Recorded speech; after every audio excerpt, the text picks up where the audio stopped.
Good morning. My name is Andy Kornichek, and I'm going to be talking about Corrie ten Boom.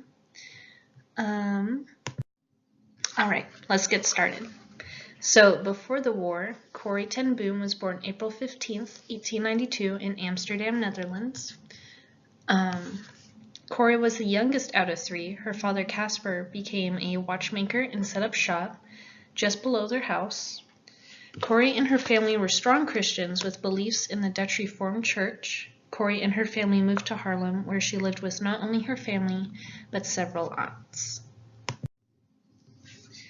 And this is their house right here. I think I can.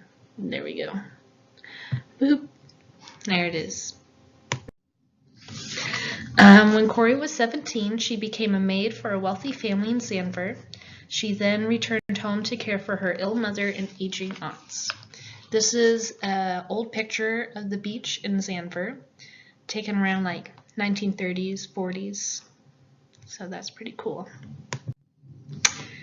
In 1920, Corrie traveled to Basel, Switzerland to learn watchmaking.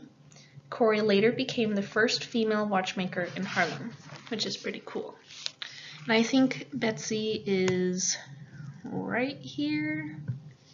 I'm not really sure. Probably. Corrie's family opened their house to people in need, mostly children. Young German children who were displaced in World War I lived in their house as well. Children of missionaries would also come live since they would not be able to accompany their parents overseas.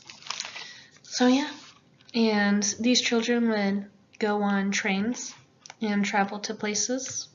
I've never been on a train. Corrie began a youth club for young teens across Haarlem, mostly girls, and she would teach them basic lessons such as sports or riding or archery or different cool sports. Corrie called this group Girl Guides and began another club called Netherland Girl Guides. Cool. And during the war, when the Germans occupied Netherlands in 1940, Corrie grew concerned with the German administration's anti-Semitism. Between 1941 and February 28, 1944, Corrie and her family turned their home into a refuge for Jews and the Dutch resistance. Corrie built a secret room behind a fake wall in her bedroom to help hide the Jews and Dutch resistance, which is right here. They would enter in this spot in the closet, and this is the wall right there, made out of fake brick. No, not fake brick, brick. So, Corrie and her family, they would regularly practice drills to escape potential captures. Corrie was also the ringleader for the Dutch resistance and would give Jews safe places other than her house to hide. So, it's cool. Yeah. On February 28, 1944, the Gestapo arrived at Corrie's house and arrested everyone they found except for 4 Jews and 2 resistance fighters.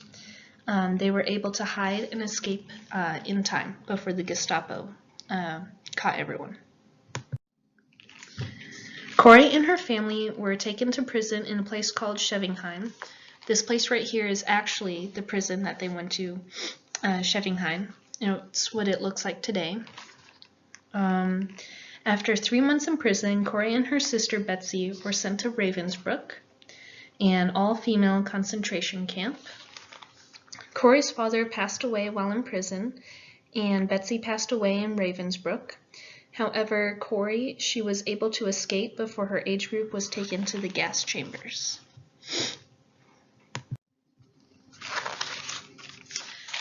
After the war, after living in her home in Haarlem, Corrie bought a house where displaced persons and former concentration camp members could live. Corrie was able to buy such a house by raising money by speaking about her faith and her experience in Ravensbrück. This is a picture of what the inside of Ravensbrück looks like.